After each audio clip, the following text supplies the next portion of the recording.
So when we were trying to come up with topics for what we're going to do next, I thought, what are the 15 things that I see people do wrong all the time?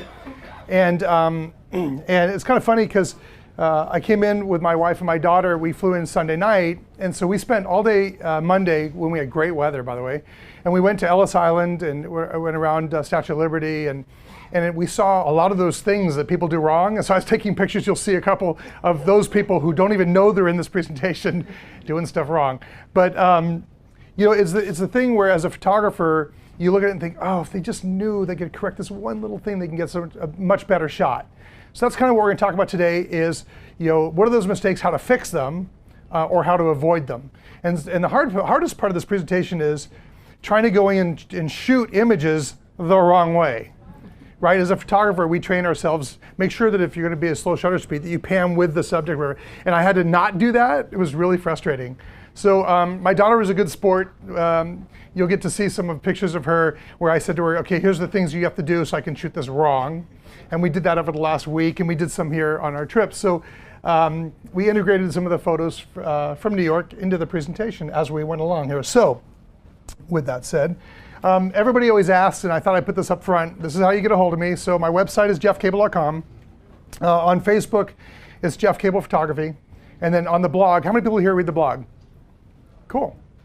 So the blog, I blog every week, just blogged this morning, some of the pictures from Ellis Island. People saw them, cool. And I try to put up there how I shot it, why I shot it, what intrigued me about that particular photo, what I did differently. And you'll see in the presentation today some of those images which we'll kind of use as, hopefully, things to do right when shooting. So I'm going to start with my number one pet peeve, and I see this all the time. And this is combining light and shadow. And I see this a lot when people are doing family vacations, family portraits, and I'll be in places where it's a great area, but they put them in the exact wrong place. So this is the shot I used for how not to shoot. This is Claire, who's a friend of ours in the Bay Area. And this is really bad lighting. I've got it right in the middle of some sun, some shade, just really, really bad place to shoot. And the thing is, cameras don't like extreme differences between bright and shadow. It doesn't know how to expose. So it's either going to go for the dark side, which means your highlights will be blown out, or it's going to expose for the bright area and everything's going to be too dark. What you really want is something more neutral, like this shot. And this is, again, all in shade. I added light by adding my flash, and we'll talk about that later on in the presentation. But I added the light, but I was starting with the right location. I didn't have any shadows going through her. Now, the other shot that we saw before where the light was going in her face, there was something else wrong with that, and that was it was taken in the wrong location. And I see this a lot too, where people just they're afraid to move people around. So the family is there and they say, oh wait, you're all together, let me take the picture. And behind them, let's look at that picture again, of Claire, is a parking lot. Beautiful, right? Ooh, it's a Camry. Maybe it was a Honda, I can't tell, but whatever it is, it's not a good background. So when I shot this picture of Claire, and again, I was trying to shoot on how not to shoot, all I did is I moved her about 1.5 feet away, and I shot it differently. I got her in a better light, and the same green that you see behind these cars, I just moved her so that she was closer to the cars, and that's all you see in the background. So it's not the perfect picture, but it shows how much better it can be by just shifting someone over. And when I photograph a portrait of someone, even if it's someone I don't know, if someone has a really great looking weathered face and I want to take their photo and I ask them, and I did this when I was in Beijing at the Olympics, there was this woman dressed beautifully and everybody's shooting her photo, but she was in terrible light. I just said to her, and because she spoke no English, I said, can we go this way? And I moved her into the shade and I took the picture. So you have to be willing to go and take that little extra step, but it's worth it. The funny thing is, this is taken to that parking lot. About 15 feet from that parking lot is this area. And this is a little walkway by a hotel. And this is the back of the hotel. And that's where I shot this. But literally 15 feet away from that parking lot is where this is. And so it's a matter of just like looking for the locations. And when I go scout a location, I look for those areas that have good light, where I don't see lots of sunlight and shade mixed. I typically also like to work with a dark background if I can, because the human eye is always going to go to the brightest part of the frame, right? So in this case, I'm trying to light them so that the eye goes to them and not the background. All right. Oh boy, here we go. So I always tell people to email me and send me some photos. I'll be more than happy to critique them. And a lot of times I get this, where someone's got a really interesting subject, but it's not in focus. You want to make sure that your subject is in focus, because that whatever is sharp and bright is where the eye is going. So I get a lot of these. And people say, what do you think? And I see these on Facebook. The problem with social media is people don't know a lot, and they'll say like, oh my God, that should be a postcard. And I show you, like, no, it shouldn't. But everybody thinks it's so beautiful. And I'm looking at myself, well, where's the focus? Well, the focus is on the leaves in the background. Right here, that bud, that's a good shot. Right? But the flower is out of focus. It should be more like that. Right? That's a decent photo. This is not. I get a lot of photos like that, and it may not just be the subject, it may be something like someone's eyes. So if it's a portrait, make sure the eyes are sharp. I get a lot of photos like this. Allie was my subject here. This is in our backyard. And people say, oh, look at my daughter. And I go, oh, she's so cute. Well, she's wildly out of focus here. And then they say, okay, I know, that was out of focus. How about that one? Now, if you look at that from a distance, you might say, that one's not bad. But it's still not tack sharp on the eyes. So I'm going to move one forward here. Let's look at that one. That one's sharp.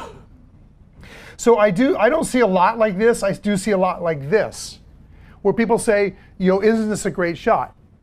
There are times when there's an amazing thing happening. Let's say it's a grandchild who's playing in the yard and it's a really great moment. Fine, this would probably do. But if you really want to get it right, you want it to be tack sharp on the eyes. So when I focus, I generally use my camera with a center point focus.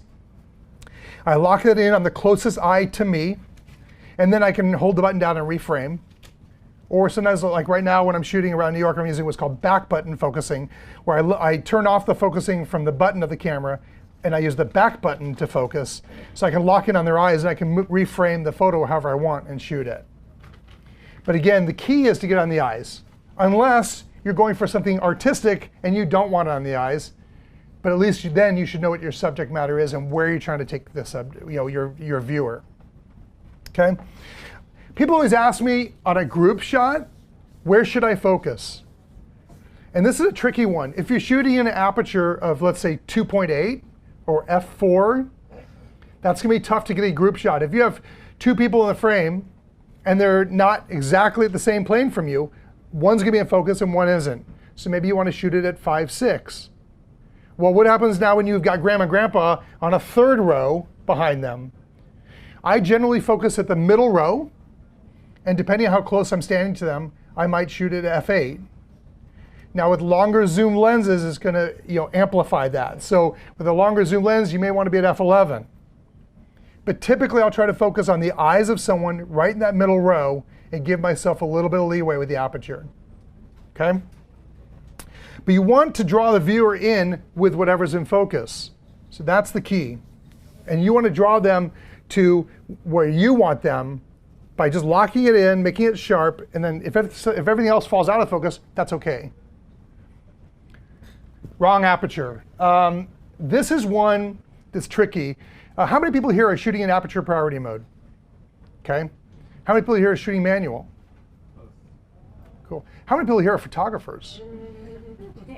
Okay. And how many people are just heavy, casual hobbyists? Okay. So when you're working with aperture, I actually prefer to shoot in aperture priority for for the main reason is this. As we talked about focus and drawing the attention, I want to be able to take that photo and I want to determine where someone's looking. That's why I shoot in aperture priority mainly, because as I'm shooting, I'm thinking, okay, do I want depth of field or do I not? So in the case of this photo of this fireman, the truck was behind him. That's what the lights are that you see. But I want those to be diffused because I want to draw the viewer to him and not the fire engines. Now, I could also shoot this at f16 if I have enough light and a tripod maybe at f16 and get everything in focus, if that's what I'm trying to portray. That's not what I wanted to do here. I wanted to kind of give a hint of the fire engines, but I want them to look at him. Now, this shot is totally different. the Brooklyn Bridge, I wanted everything in focus. I want the background in focus. I want the cables in focus. I want everything to lead you through the photo. So I shot this at f16 to be able to do that. But that's conscious. So the challenge with it being a photographer is people think we walk around and just hit a button, right? They think there's like nothing here. Anybody can do that. And they go, well, what are your rates? Oh, no, I'll just get my uncle to do it. He's got DSLR. He'll shoot our wedding. We're good. Okay. But as Ansel Adams said, the most important feature of the camera is what's 12 inches behind it, right? The noggin. And so I'm thinking, every time I'm shooting, I'm thinking about what I want in focus, how much I want in focus. So let me go back for a second here. So if you don't know how to control that, learn that. And for those of you who have new cameras where they have the whole spectrum of focus buttons lit up, turn that off. Drives me crazy. It's actually my number one. I should create another presentation. The thing the camera companies do wrong. Why they light all those focus buttons up out of the box with the camera drives me crazy. Read the manual, figure out how to get it to a single point, and you'll get much better shots. Because what happens with the DSLR is you go to hold the button halfway down, and the camera's going to say, oh, I think you want to focus here or here. Well, how does it know, right? So get it to one point where you can then control that. So the other thing I talk about here is getting away from the point and shoot look. With a typical point and shoot camera, they tend almost like the old Kodak Instamatics. The idea was to get everything in focus. Well, the problem with that is then you can't direct them. So I always tell people, learn aperture priority, learn to shoot at a low aperture number or a high aperture. So if you shoot at f4 or f2.8, or if you really want to get crazy and spend a lot of money here at B&H, an f1.2 lens, you can have some fun. How many people here have ever shot a camera at f1.2 or 1.4? Tricky, right? If you're off by that much, forget it. You'll lock in on this eye. By the time you get back to this hair here or ear, it's gone. So when you go to take that photo, if you're close up, you got to be really careful. What's really cool about those lenses is if you're shooting, let's say, the father-daughter dance, where there's tons of people watching them dance and they're in the middle, you can isolate them and everybody else becomes out of focus and you can really draw the attention where you want it. So I love trying that from a distance. It's cool to do. So let's move forward here. Bad composition, and I will tell you that my wife, who's here, has a really good eye, and she can shoot photos with an iPhone or point and shoot and get really good shots. It's something I had to learn. I tend to be very technical when I'm shooting, a little less on the artistic side. So I had to actually learn good composition. And a lot of that is, frankly, looking at photo magazines, looking at the internet, being inspired by what other people are doing, and just kind of getting outside your comfort zone. And I do this a lot where I will purposely go shoot something with a different perspective or a different lens just to break myself out. And I just did this at a workshop with Greg Gorman and Stephen Wilkes last week. We were shooting subject matter that I'm not used to shooting, and it was really hard. And so it was trying to figure out, okay, how am I going to tackle this one? Because it's not what I usually shoot. So the first thing with composition is know what your subject is. This is a tough one for people that shoot landscapes. Because they shoot a landscape and they say, do you like this picture? I go, I do like that picture. What's the subject of that picture? And they can't answer that. So you want to know what the subject is. If it's a mountain range, fine, that's your subject. If it's a stream coming down, is it the stream or is it the fall colors of the leaves on the rocks? Know what that subject is, because if you know that, it'll help you to create a better photo. Now, angling photos can be really good, and we're going to talk about that in a little bit. But be mindful of your angle and why you're shooting at an angle. We're going to talk about horizons in a little bit, because that's another one that drives me crazy. My brother's great at this. He'll send me vacation pictures with the oceans like this. Help, the boat is sinking. One of the other things I see people do when they do composition, especially when they're shooting animals or kids, is they shoot from, well, I'm 5'11", so I say don't shoot at 5'11". Because if you're looking down at these kids, you're not seeing it from their world. We're seeing it from ours. So you want to get low and do that. So an example here is our old dog Bailey. He loved digging his snout in the snow when we took him to the snow. But I didn't want to take it from up here. I wanted to get down to his level, so I got down and shot it. And it brings you into their environment, right? So a lot of the photos that I see people take are from that high position looking down. Now, as a sports photographer, when I'm shooting things like the Olympics, where we get low and shoot up, because if you shoot from a low position up on athletes, it makes them powerful. It makes them much bigger and stronger. So there's another advantage to that. And again, you want to think about, as you're shooting, what your shooting position is. And even like when we were at Ellis Island shooting, there's times I wanted to be up on the balcony shooting, but there's also times I want to get low to the floor or a pathway to get a completely different look. And you'll be amazed when you look through your camera what the difference is between standing and shooting and getting low or even laying on the ground and get a totally different shot. So sometimes I'll even go high, maybe midway down, and then down to the ground and shoot. Let's talk about this one. No need to shoot head to toe. This is probably the most abused rule in the family vacation photos. Everybody's shaking their head. And a lot of times when I'm shooting an event, like I just did on Saturday, you know, they say they want to get everybody head to toe, and that's the way they want the shot. And I'll shoot it for them. And then I'll say, but can I do it my way now? And then what I'll do is I'll just come up about torso up, get them in close, and do the shot. And inevitably, that's the one that they order. Now, it's not to say that you should never shoot head to toe. Maybe you do one that way and then come in tighter. But really, there's an advantage to coming in close, and we're going to talk about that coming up. How about this one? Not always centered. And this is one I still do. I still center a lot of my photos, but it depends what you're trying to portray. Just like we talked about with aperture, where do you want people to look? So let's take a look at this photo that I took off of Highway 280. It's just a regular highway right in California. I go by it all the time. This tree that's off to the side. Would that photo be as good if it was centered? Probably not. I didn't even try it. I wanted the eye to start at the tree and kind of work its way down the hillsides. And I purposely framed it to get all three of those hillsides in the frame as a kind of a pattern to take you in through that image. Same thing with my daughter when she was small in Chicago. I could have centered that, but I didn't. I wanted her off to the side because I wanted the sea of red chairs to kind of be the background, but I wanted her to be the focus. And then this one, which I shot in my backyard of the moon. And this is interesting because whenever there's a supermoon like we had on Sunday night, how many people here shot that? Okay, I didn't. I was flying here, so I missed it. Although I will say that when we drove in from Newark, we could see it behind the city, and it was killing me. Like I was so tempted to tell that cab driver to stop, but we didn't. But what you'll see is a lot of people post an image of the moon, and just the moon. And really, if you look at like what USA Today posted on their favorite images of the supermoon, it's almost never just the moon, right? There's something either in the foreground or something in the background. There's just some other element to add to it. So in this case, this is just a shot I did in my backyard. I purposely put it off the frame.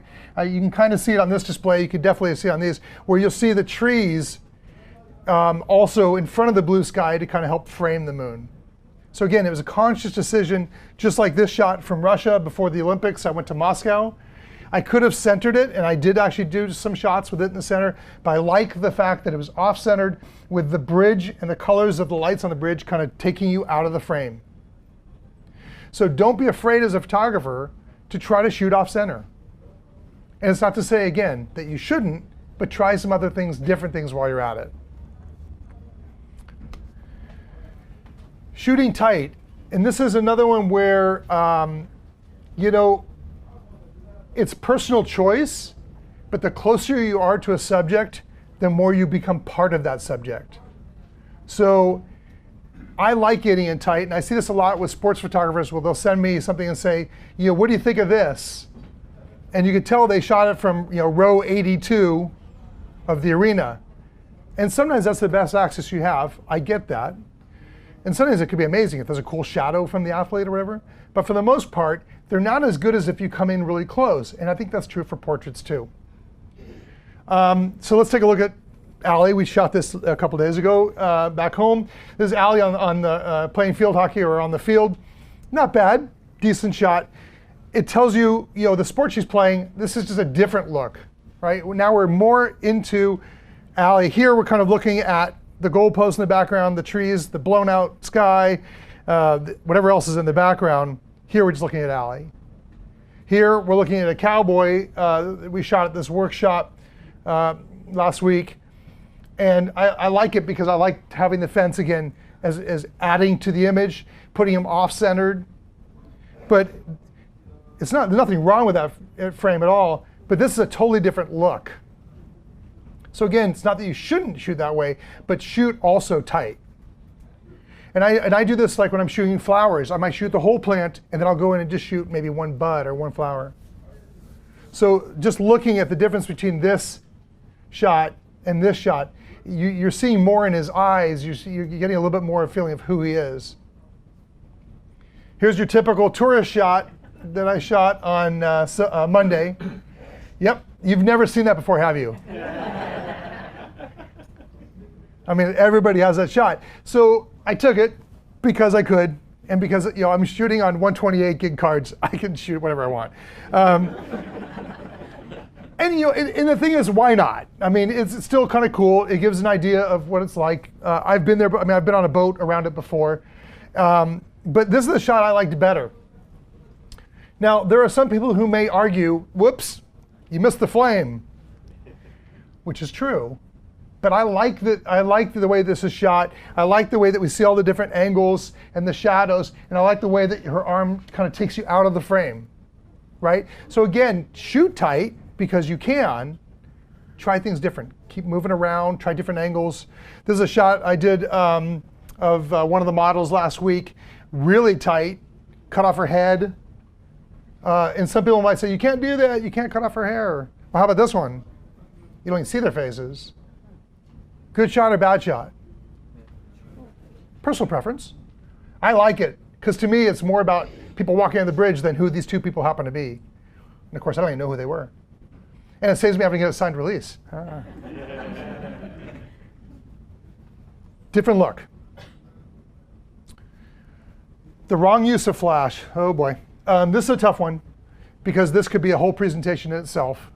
Flash can be really great during the day. The event I shot on Saturday back home, the party was outside at 2 o'clock, actually from about 1 to about 4, which most photographers would charge double for, right? You're in the sun all day. Well, I'm not doing that. I use a flash almost the entire time. And the reason is it helped me get rid of some of those harsh shadows that were there in the background or caused on my subjects. So I actually like using a flash during the day. You saw those pictures I showed you earlier with the kids in the ferns when they were walking, or the girl that was standing by the pillar. Those, I added a little bit of flash. Now I don't keep the flash at full power. I keep the flash at like -1 stop. So I'm adding just a little bit of light, but I'm not overpowering them. Because what you don't want is people look at the photo and go, oh, you used a flash. Typically you've added too much. And the flash can be harsh. I mean, if you pop a flash a lot, full power, it can be a little, it just flattens out everything. So here's a shot of Claire again. This is when we were showing how not to shoot.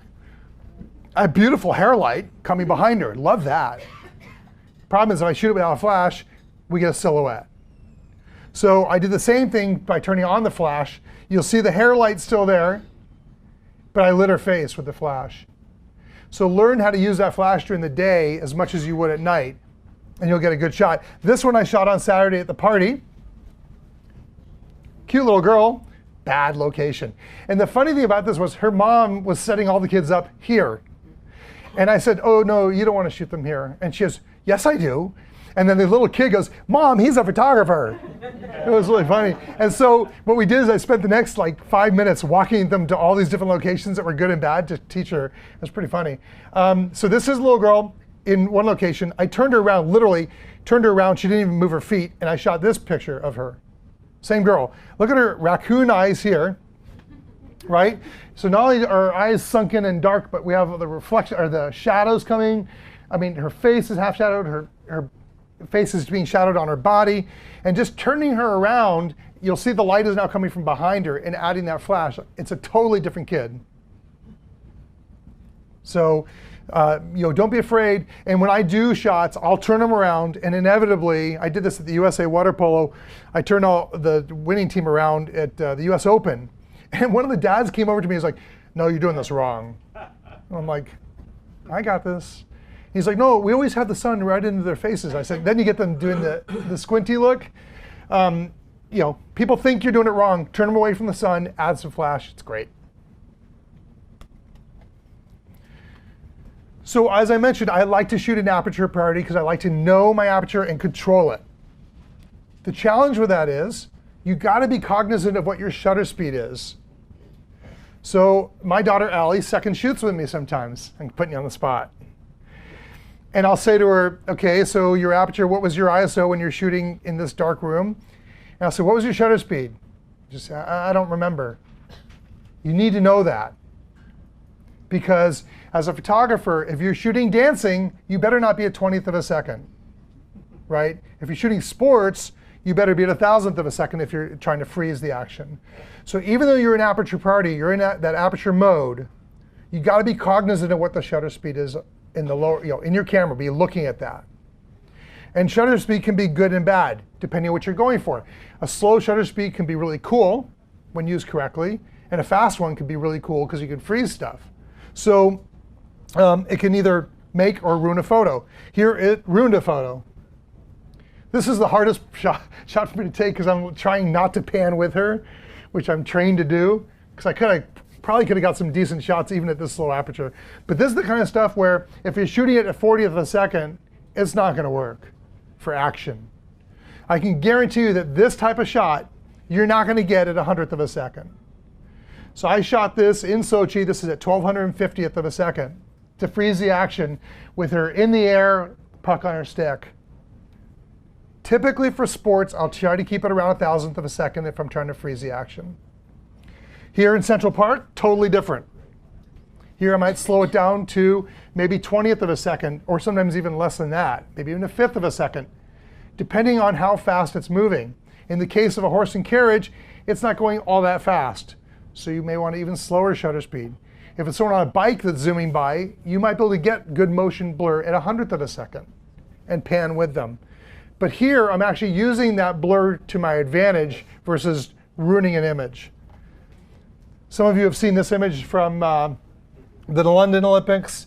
And the funny thing about this one is I purposely shot it this way to get the motion of their feet and their hands. Some people look at this and go, "Ooh, God, it's out of focus. It's a throwaway." So again, personal preference. I panned on this shot. I think I was at 100th of a second or maybe 80th of a second. I'm panning with the woman in the middle, which is why she's tack sharp. Here's two shots from Sochi Olympics. This one here is at 8,000th of a second because these guys come by crazy fast. These guys are seriously lunatics. They come by so fast. So as I told you before, I'm used to shooting it at 1,000th of a second. I tried this at 2,000 a second, and I looked down at the camera, and it was blurry. I'm like, oh my God, these guys are flying. So I had to go all the way up to 8,000th of a second. You could tell it's nighttime, and they had lights. Thank goodness. But you don't even see them coming. You just hear them coming. You hear this rumbling, and then you just get ready to like spray and pray. And they come by, you're like, brrr, and you hope you got them. But they're really moving fast.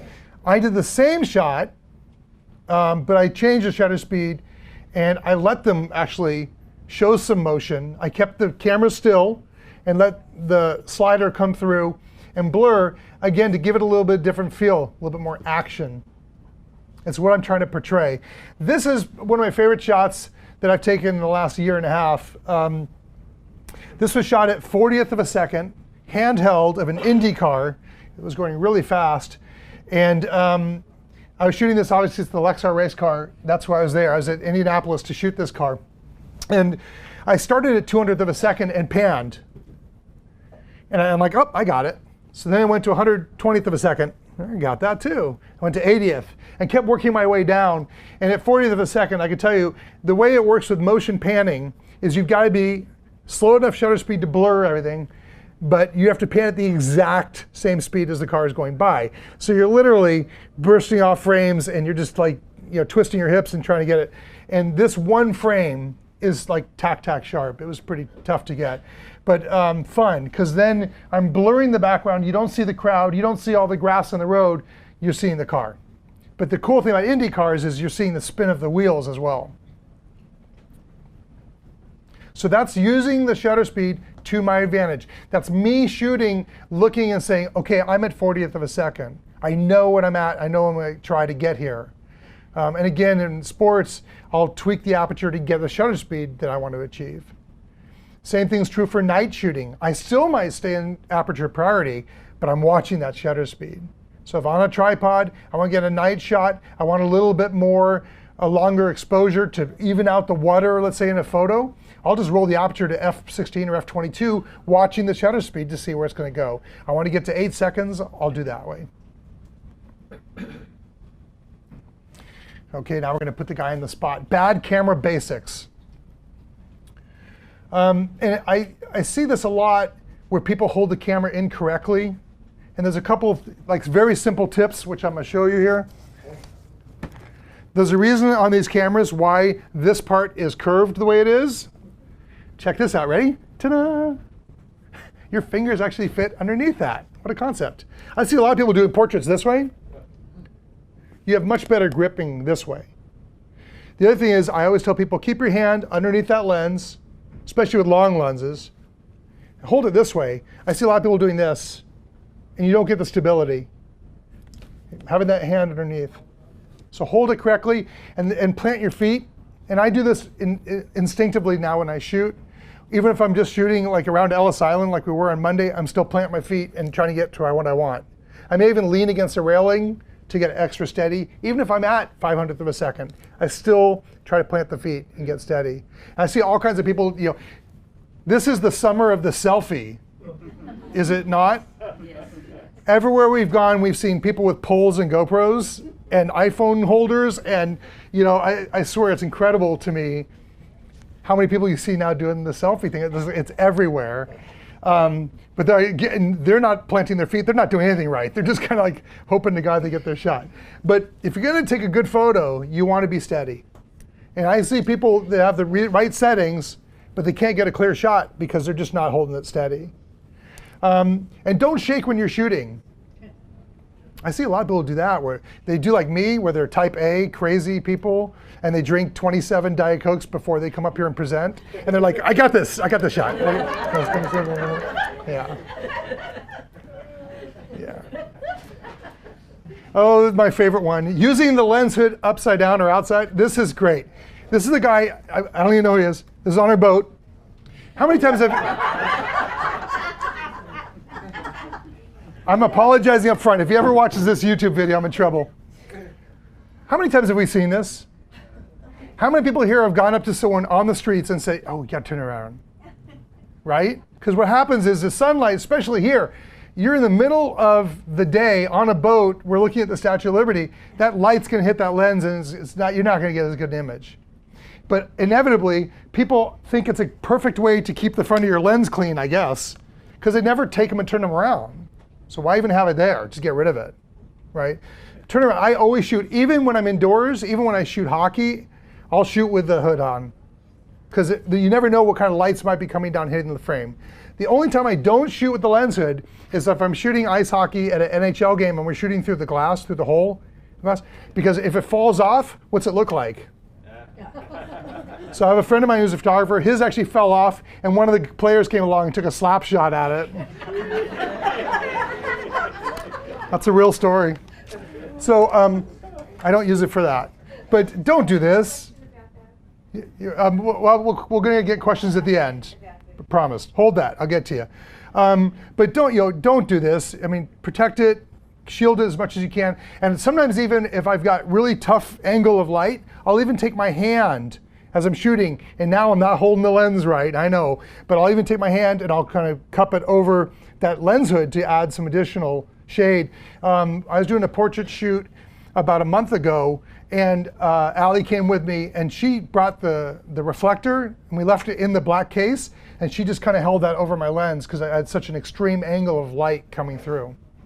So having that, keeping that light off the lens, unless you're going for sunbursts, is a really good thing. So don't do this. Apologies. I hope he accepts apologies in advance. All right.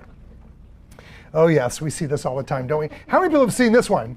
You're looking out over an entire city, right? You're in the New Jersey side, and someone goes, I'm gonna get a great shot of all of New York City and Manhattan, and they take their phone out with the flash on, because what's it gonna do, right? There's gonna be a bunch of people on the New York side going, ah! Like, you're not gonna, it's not gonna light up the city, right? And the other one I love is, I see this a lot of hockey games where people, like, there'll be a fight at the hockey game, and people in the stands will go start taking pictures with their flash on and behind the glass. Like, you might get a shot if you turn the flash off. You know, it's not gonna be great, but you'll get it. But shooting a flash through glass is not gonna help you. So at night, and I see this everywhere I go, people, you have a very slow shutter speed if you're shooting at night. Your best bet is to have a tripod. And I almost always travel with a tripod because inevitably there's a cool shot. And trust me, if I could have gotten out of that cab and shot the supermoon Sunday, I would have. But again, low light, slow shutter, have something steady. Turn off the flash unless you have someone in your picture. If I'm trying to take a photo of my family in front of a night sky, whatever, I might use the flash to light them so I can see them with whatever's behind them. And you know what? It doesn't have to be a tripod. Sometimes you can work off a wall. I find that very limiting because the wall's never in the right place. Although I did go up to the top of the Empire State Building on Monday night. We did everything Monday, by the way. We did New York in a day. We walked 11 miles. Did we not 11 miles? We did 11 miles of walking, which I love. Got my Fitbit in my pocket. I'm always watching that. But we went to the top of the Empire State Building. And believe it or not, they don't allow tripods, as we all know. But there are some ledges there where you can rest your camera really steady and actually get some pretty decent night shots up there. But that's not always the case. So in this case, this is taken in Las Vegas. And I can tell you that I was shooting this one. There must have been 500 people well, probably more than that, shooting the fountains at Bellagio at this time. 99% of them were using a phone with their phone or a camera with a flash on. You're not going to get that great a shot. It's not going to happen. This was taken on a tripod, slow shutter, so I get a little bit of the motion of the fountains, and it makes it much more interesting. Same thing with Sochi. This is the right before closing ceremonies, the Olympic flame. As you can tell, it was just after sunset. But again, you get some of the motion of the flames there. And you couldn't do this without a tripod. And you can't do it handheld. So not everybody wants to carry a tripod around with them all the time. I get that. Or sometimes you can't. But if you really want a good night shot, you're going to have to. It's that simple. And let me give you a little trick on how to do it. If you want to do the portrait of someone in front of, let's say I wanted to shoot a portrait of one of the athletes in front of this. What I would do is I would take the person out of the frame. I would meter this and I'd say, okay, this is supposed to be at f125th of it, or actually, let's say f5.6 for 3 seconds. Then I'd add the person back into that frame at those settings. Okay, so I go 3 seconds at f5.6, and then I'd put the flash on the camera, and then I'd start playing with the flash. How much power do I need to light them without, completely, making them a beacon of light? But maybe lower the flash a little bit and try, or just use TTL as a starting point, and light them and add them to the frame. Hopefully that makes sense. This is Hong Kong from the top of what's called The Peak. And again, the reason I use this photo is because it just cracked me up. How many people were there? I mean, there were hundreds and hundreds of people that went up there that paid to go to the top to get the shot, and they had their phones. It's not going to work. This is a pano of about, I think I did 3 or 4 different shots with the 5D Mark III and then put them together. But again, you got to be rock solid because these are 2 or 3 second exposures, which is really tough to do if you're on a boat, because even the little bit of a motion of a boat's not going to make it happen. Just to give you an idea about my night shooting, when I shoot on a tripod, I don't even touch the camera. I use either a cable release or the timer, and I'll hit that, because even the motion of touching that camera is enough to actually send it off and ruin the photo. And if you want to go really anal, you can actually go into live view mode, which then locks the shutter of the camera, which makes it even steadier. And I'll do that sometimes. Here's one that people probably may not expect, and that is looking in the wrong direction. I see this a lot at places like Yosemite, where everybody's looking at Half Dome, and there's something unbelievable happening behind them. Like, the sunset, and they're looking at Half Dome, and behind on El Capitan, the golden light is hitting. Or there could just be a person that's really interesting behind you at an event, and I'm shooting something like the dance, the father-daughter dance, but grandma might be crying right here. I need that shot.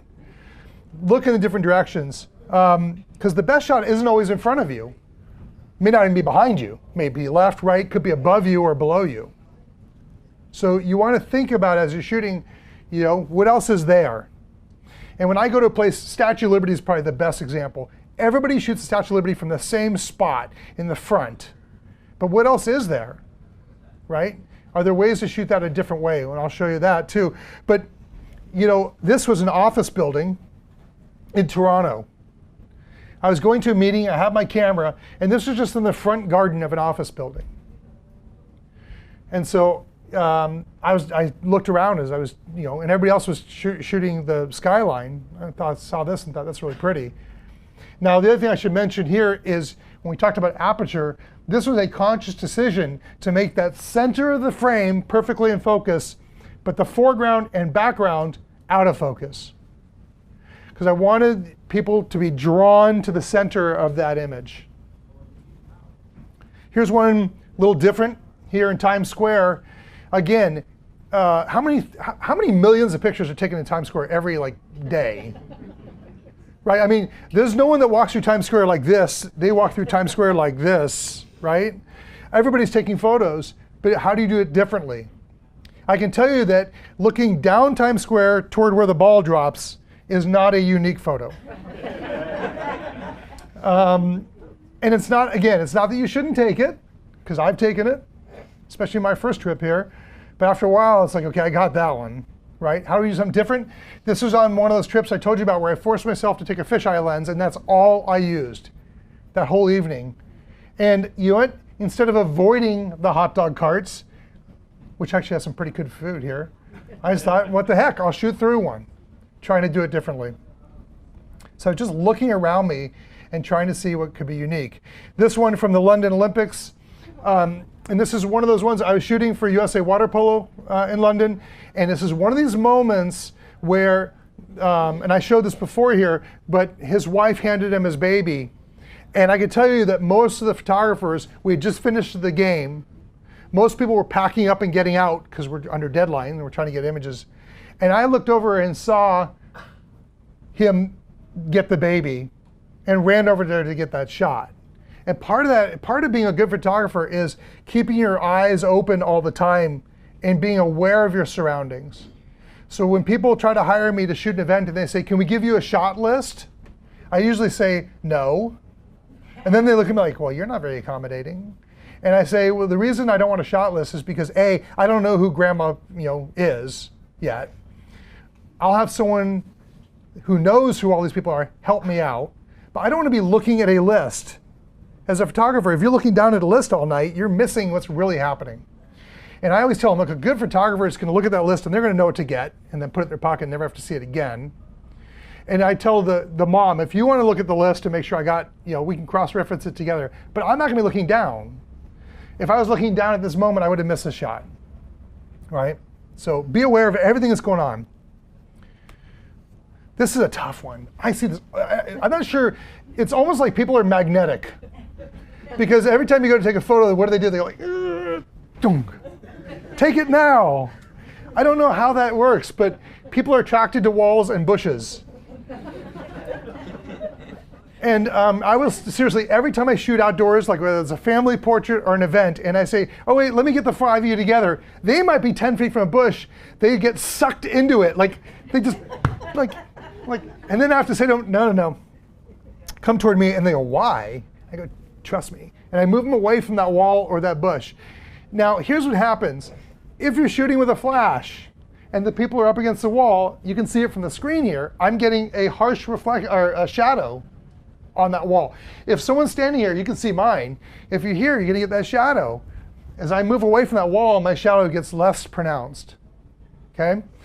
If you're trying to shoot, let's say, and it's a bush, you're not gonna get good separation between your subject and your background if they're up against it. So just like we talked about in bad lighting, I tell that family, let's everybody move away from that background. And they look at you like you're crazy because they're so used to doing the back up to the bush and wall thing. So I move them away. So separate them from that background. Here's a picture I did at an event a couple years ago with a couple. They loved that bush. They wanted to go back to the bush. And it was pretty. And it was really pretty because the colors in the trees are great. It's like, get away. Now, by creating them, bringing them toward me, now I end up with a diffused colors, but it's not like the brain of my viewers going, what do I look at, them or the bush, right? Common mistake, I shot this at f4 or f2.8 so I could create enough separation between them and the background, okay? So get them away from the background. Now everybody here knows that your depth of field is determined by how far you are from your subject and how far your subject is from the background. So if I want a lot of separation, I'll get close to my subject, maybe 3 or 4 feet from them, and they'll be 25 feet from the background. In this case, I couldn't because it was a pretty small area, but I actually want a little bit of that background to show through. So I was probably about 5 feet from them, and they were probably 5 feet from the background. Taking too few frames. How many people here are still using film? Wow, that's amazing. 0. For you in the YouTube world, there is not one person here that raised their hand. It's not surprising. I mean, digital's gotten so good that it's awesome. Memory is cheap. Now, it's really cheap for me because I work for Lexar. So I've got more memory cards than I know what to do with. It's great. I can shoot till I'm dead. But memory cards have gotten very inexpensive, and they're huge. I'm showing here, this is a 256 gigabyte, a quarter terabyte in a compact flash card. You could not, I don't even think I could shoot and fill this card in a day. The most I think I've ever shot was at the London Olympics when the woman won gold medal. I think I shot like 74 gig in one day. That's a lot of memory. You could take a whole trip to Africa and probably shoot on one card. But it's gotten inexpensive, and they're big enough that you can take more than one picture. And here's what kills me. Let's go back to our family portrait. People will get everybody together for 10 minutes, moving them all around, getting good position, and then they go, got it. No way. Now, when I shoot portraits, I'm always blasting out at least 3 or 4 images of each grouping. If the grouping is more than 4 or 5 people, let's say we have 25 people in the group, I will shoot 10, 15, even 20 shots. Because here's what happens. We all know people blink, right? But then you have the little kid in the front. Where's that little kid looking? This way, that way, crying, eyes closed, or doing the funny face, whatever it might be. There's 100 things that can happen. But to take and get everybody together and group and take one shot is crazy. In the old days of film, you could argue you only had 12 frames to take, and that's all you have with you. But today, even with an 8 gig card or 16 gig card, you have tons of shots to take. So take a lot. How many people here have their camera in single shot mode? Don't. Because there's really no reason to have it in a single shot mode. I always have mine in burst mode shooting. Now, let me quantify that. The 5D Mark III, when I'm in a slower burst mode, I'm taking it like 3 frames a second, okay? But it gives me the ability in those cases where something good is happening, where I can just hold it down and get 3 frames a second. If I only want 1 frame, I just tap on the shutter. So if I want 1 frame, lens cap, I'm a pro. So, right? I do this all the time. Like, I got this, and they go, sir? I go, yeah, I got it. So, right, I can tap it 1 frame, or I can hold it down and shoot more. But I always keep it in the burst mode, because most of the time I don't take 1 picture. Even like the Statue of Liberty, I'm not just doing 1, I'll do 2 or 3, just to make sure I have them. And then I'll take the best of those. So now, with that said, with my Canon 1DX, it does 12 frames a second. I don't want to do a portrait of someone and go, wait, oh, smile, brrr, freak them out, right? I've done that. It's pretty funny. Actually, when you do that, you get really good smiles out of people because they look at you like, what the heck was that? But typically at 3 frames a second, keep it in that mode. So unless you're using a really fast camera, keep it in something that lets you do multiple exposures, because there's amazing the difference between, forget the group shot, let's just take the portrait. That split second when someone lets their guard down and the girl's not doing the little can smile, but she actually breaks into a real smile. Or something happens, she's like, what? And whatever, it might just be something little. The eyes, yes, there's shots where the eyes are closed, but you'd be surprised how many shots where the eyes are almost open, but not quite. And if you shoot 3 or 4, you'll see when you're scrolling through them, oh wait, the eyes are fully open on this shot, but not on that one.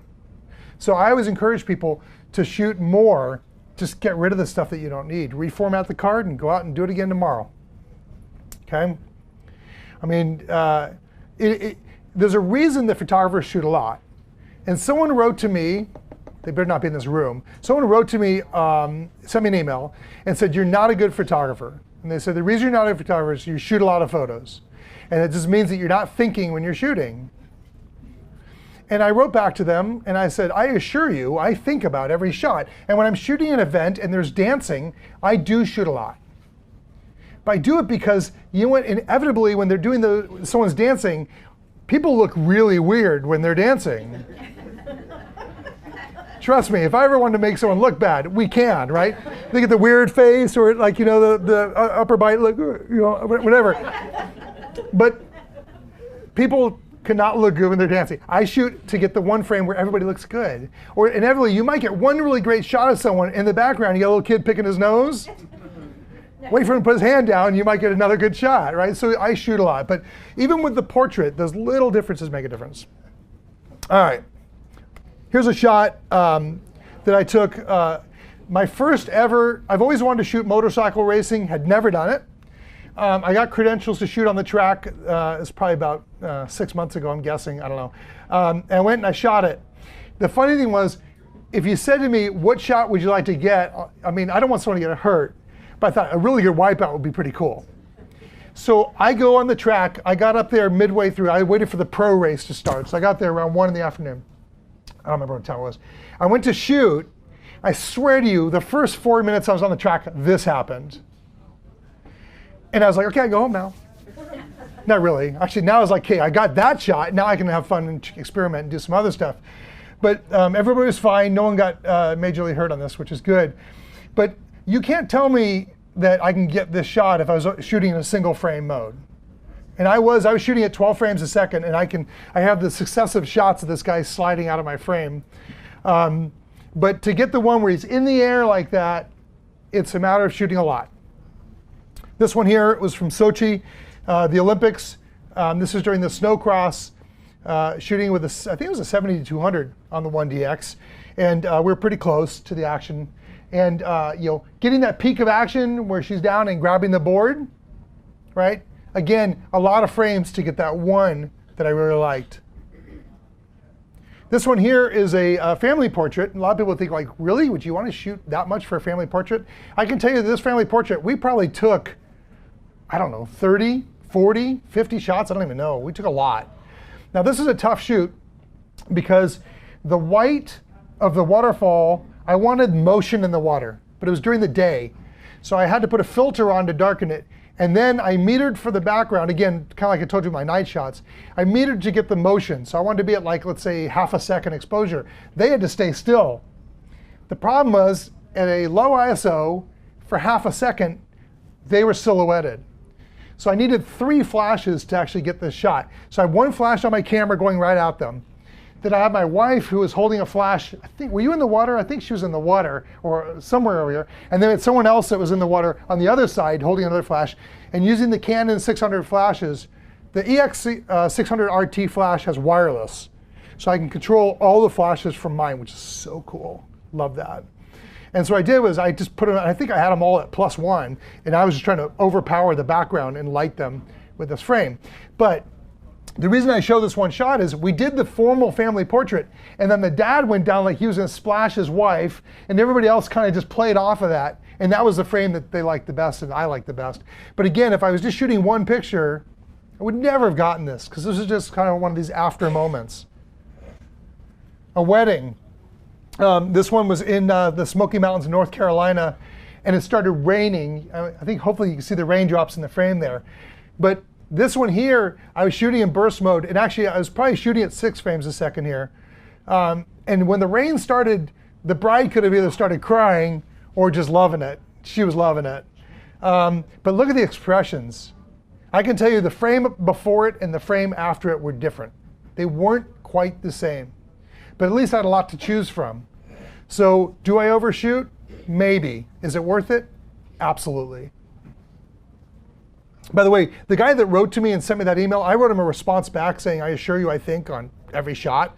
I wrote this long explanation of, hey, you're entitled to your opinion. And then it bounced back. He used a fake email address. So then I put it on Facebook. I said, hey, this guy wrote to me and I gave him a response. It wasn't even real, you coward. So that's pretty funny. So there. Creativity, and as I mentioned, for me, a lot of it is trying to, be creative. My wife is the creative one in the family. She's a painter and she's really artistic. Inherently, I'm not as much so I've had to learn it. But you're trying to think outside the box and trying to think something differently. And I strive for that with every shot. So when I'm shooting an event at a venue I've been at, like at a golf club, I'm doing one this weekend. I've been there 4 times. But I don't want to do the same shots I did the last 4 times because I want to do something different for the client, but also to keep myself awake because I don't want to just have cookie cutter shots. And people ask me, like, would you ever do the sports shots where you go do the kids' soccer game and then you do all their team shots? I mean, that would kill me. I'm way too type A, it would kill me. But I try to be different. And I think good photography, at least in my mind, good photography is to try to take something that everybody's photographed and then show it to the world in a different way. How many people here have a fisheye lens? I think fisheye lenses are a lot like that. They see the world in a way that the human being cannot. So one of the cool things about a fisheye is it creates that kind of look that can't be duplicated any other way, which is kind of fun. So sometimes I'll do it with a lens, sometimes I'll do it with the angle I'm shooting, and I'll show you that. The other thing is you want to break the rules. All the rules I'm giving you today, feel free to break them because that's another rule. The thing with photography is it is subjective.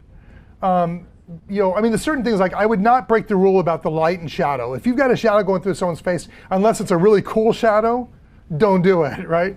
But some of these other ones, feel free to break. This is me in my living room being creative. I took this is a frying pan with water. And you're going to think like, well, what's the color coming from? I took wrapping paper and I put it behind and I pointed the flash at the wrapping paper, which then reflected off the water and gave me this shot and gave me the reflection inside the water droplet. This is on my blog, how to do this. I actually wrote the full explanation on how to do it. It's very easy to do and you can do it in your living room. I mean, you can do it anywhere you want, your kitchen, whatever. Here's a shot from Sochi and speed skaters. I like the shot. I like the symmetry of the shot. It's good. I mean, nothing wrong with it. It's a good shot. But this is a shot. So as I was shooting this was the far left turn from me. And as they came toward me, the spotlights over the arena had come down and kind of blasted this one area. And I thought, oh, shoot, that's going to mess up all my shots. Until I realized, wait a second, I can meter this differently and actually highlight that. So what I did was I metered for the bright area on the ice to get the silhouette of the skater, and you'll see I included the skates in the top of the frame so you know what we're looking at here. And then I used that shadow as my subject. And what I like about this, and this was shown at the press center because it was so different than what everybody else took. And the challenge with shooting the Olympics is you're with 2,200 other really good photographers. So it's pretty tough to be unique there because in every shot you've got 20, 30, 40 people in a similar position. So trying to see something different is always fun. This again is in Red Square in Russia. this building is shot almost as much as Statue of Liberty probably. Very photographed. And so what I did was I actually rolled the zoom during the exposure just to try something different. I did this on the second day I was there. I wish I'd done it the first day because I had a blue sky behind it. It was just after, it was after sunset and you had that deep blue sky. I prefer that over the black, but it wasn't until later that evening I thought, oh, I should roll the zoom and try something different. Same thing at Golden Gate Bridge. Rolled the zoom during the exposure because again, very photographed area, but I've never seen a photograph like this before. So I'm striving for something different. How many people here have put the camera on a tripod and rolled the zoom during the exposure? Okay, not too many. Try it, it's fun. And again, memory's cheap, right? So if it doesn't come out, just delete it. Try rolling both directions, try different speeds. You can also try leaving the, let's say it's a 10-second exposure, you could leave it for 3 seconds, then roll it for 3 or 4 seconds, and then leave it for another 3 or 4 seconds and see what it looks like. Trying different directions, try sometimes not leaving at all, maybe just do a slow zoom roll the whole exposure, which is what I did here. But have some fun with it, try it. Having fun. This was 2 nights ago in Times Square. Allie and I couldn't sleep because we're on West Coast time, so it was probably 1 in the morning. We're like, oh, let's go have some fun. So again, this is actually spinning the camera during the exposure. For those who haven't tried it, it's really another fun technique that's kind of creative. What I did is I set the camera at ISO 100. I was at probably f6.3, probably I think half second or about a half-second exposure maybe. There's a lot of light in Times Square. You can shoot Times Square like almost like daytime settings anytime you want. So I purposely had to go to somewhere that wasn't. This is right in front of the M&M store. That's what those are. And I just twist the camera slowly as I'm shooting. And the flash is on the camera, so the flash is lighting Allie up, but the background's showing the motion. And this is confusing to people who are new to photography, because they're like, well, why isn't she all blurred as well, right? The flash is, you have to be close enough to them that the flash is actually freezing them, but the background is so far away, it's not getting the additional help of that light, so it's going and we're getting the motion. So if you haven't tried it, try it. It's fun. Here we go. Should we use my brother as the example again? Keeping it straight.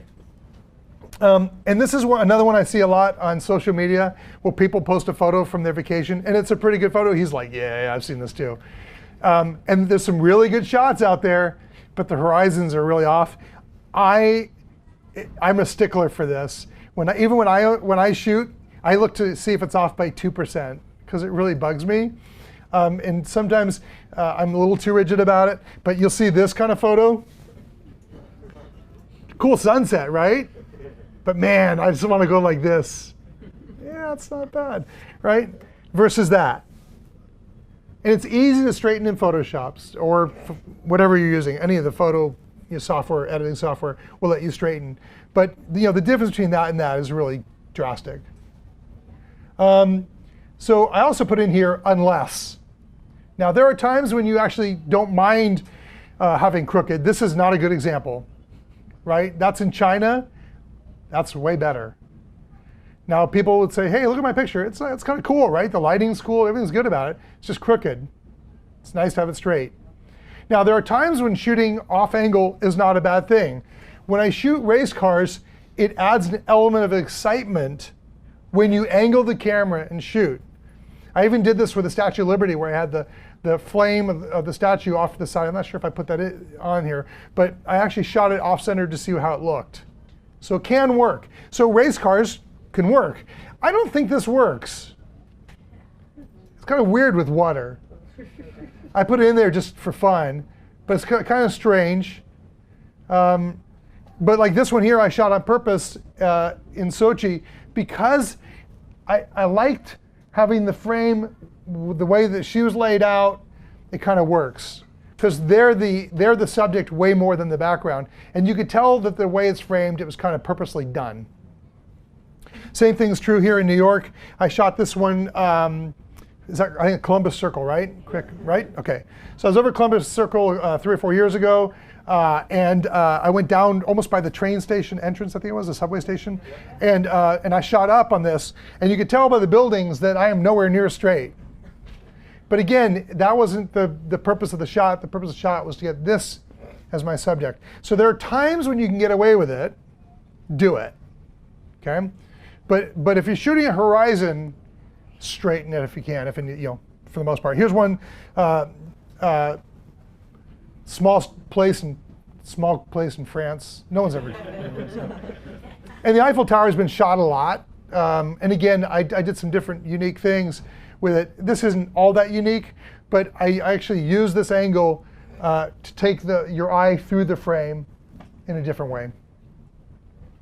So, with all of that said, there's some things that you have to remember. And that is, you want to experiment. So all the things that we just went through, there's 15 things that we just went through, all those can be broken. Okay? So, and I have people who teach me and they say, don't do this, don't do that, don't do that. Well, if that's the case, then some of those pictures that you saw that I really love wouldn't have been taken. So what you want to do is you want to know enough to know when you're breaking the rules and why you're breaking the rules, right? And then try it, and kind of bend things, and be creative in your own mind. Photography is a really weird thing. People will look at the photos and say, I've had people look at my website and go, this guy can't even shoot, and they're entitled to their own opinion. I look at stuff sometimes on the cover of a photo magazine, and it's the photo of the year. I would have deleted it. But it's just different taste, right? So everybody in this room is going to have a different perspective of what they like and what they want to shoot. So I don't want you guys to take away and go, I can't shoot centered. Of course you can, right? But know why you're shooting centered or why you're not shooting centered. Think about, so the thing is, you want to think about every shot that you take, what are you trying to portray and how are you trying to portray it? Because what is the goal with photography? The goal is to tell a story. So whether it's an event or traveling to Ellis Island, I'm shooting, and when I shot in Ellis Island a couple days ago, as I was shooting, I'm thinking about, we had just seen the movie that talked about all the people that came through Ellis Island, 12 million people. So as I'm shooting, I'm thinking about this great room, that great hall. How many people came through that area thinking, oh my gosh, I hope I make it into this country, because I'm not going back, right? And they're tired and they're hungry and they've been on a boat for a month, or whatever. That's what I'm thinking about as I'm shooting. What happened in that room? And I'm trying to portray that in a way that I can. Sometimes you can through camera, sometimes you cannot. But at least have that passion and try to think about what you're doing in every shot that you take. And then the thing is, learn as you're doing it. Because there are times when you're going to try something, when maybe it's the zoom trick, and it's going to be phenomenal. And there's times you're going to try the zoom trick and it's not going to look good at all. But that's the fun thing about digital. You can turn around and look at your LCD on the display on your camera and go, wow, that worked, or that didn't work. And it also gives the ability to change something, and I encourage you to do this. When you're shooting, we're going to take the zoom trick. You try that, look down and see what you don't like. When I was shooting the pictures of Ali in Times Square, we were shooting and some of the images had white in the background and I didn't like it. Well, so we just kind of moved to a different area where I didn't have a white light there, so I can use all the black and colored lights and not have any white. And then when you come back home and you download and you'll see, oh wait, that wasn't sharp. Maybe I should have been closer to my subject or whatever. These are the things that make it fun. And I always tell people, if I stop learning, I'm gonna stop shooting. Because the fun thing to me is to keep pushing that envelope and trying something different. And I can tell you that you sit in this room and hopefully learn something from me, but I sat at a workshop last week with Greg Gorman and Stephen Wilkes, and I learned something from them. So it's a constant evolving to make ourselves get better. Who here has perfected photography? Right? Who here? Yeah, right. Yeah. Good one, Al. Yeah. Yeah, so Ali's going to start shooting. I'm just going to manage the photo studio. Yeah. Who here would want to perfect it, though? Like, really do? I don't want to. I always want to strive to just keep doing something different and breaking those rules. And so this is the tough part about the presentation is I want it to be a starting point for everybody to think about it. And hopefully for people not, to be able to control things and not make mistakes. But if they make them, they're doing it for a reason, right? And the most important thing about photography for me is to have fun with it. And I think the passion of photography is what comes through that lens. And the reason that I'm successful at photography is because I love it. And people will say to me all the time, like, it really looks like you're having fun when you're shooting this event. And I'm like, I am. And there's times I'm driving to the event and I'm tired, and I'm like, sucking down my, 7th Diet Coke, and I'm driving there thinking, how am I going to make it through this night? Because the party hasn't started yet.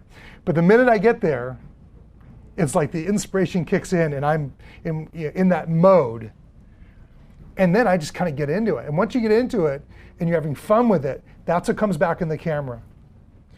I can tell you that if you don't have the passion, you don't want to be here, right? Because you don't want to be shooting. If you don't have passion, why are you doing this, right? You want to live it. And a lot of people try to fake it, or you see photographers who have been doing this for 30 years, they walk out of a room, you can just tell they don't care. They're just there to get a paycheck. Hang it up. Time to let someone else do it. Because I think, have fun with it. How many people here have had their lives changed by loving photography? That's cool. And it's funny, we had this discussion this morning. We were in Central Park, and I was telling my wife that I had been to New York, this is embarrassing, probably 10, maybe 15 times, had never even seen Central Park. Honestly, I just didn't care. I was in here for meetings and out.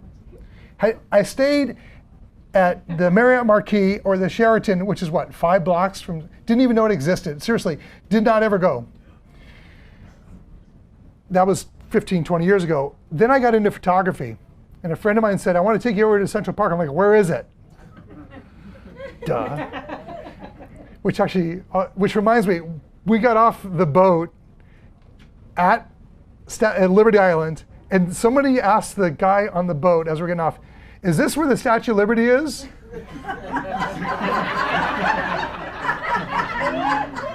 It was classic. I told Allie, I said, when we get off at Ellis Island, go, is this Eli's Island?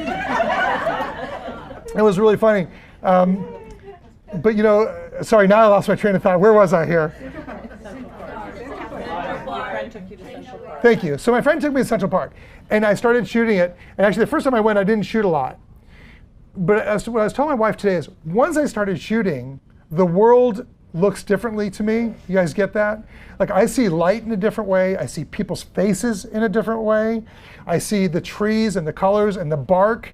And we were over at the carousel today. We were looking at the details in, not the horses in the carousel, but like in the grill work in the front of the carousel.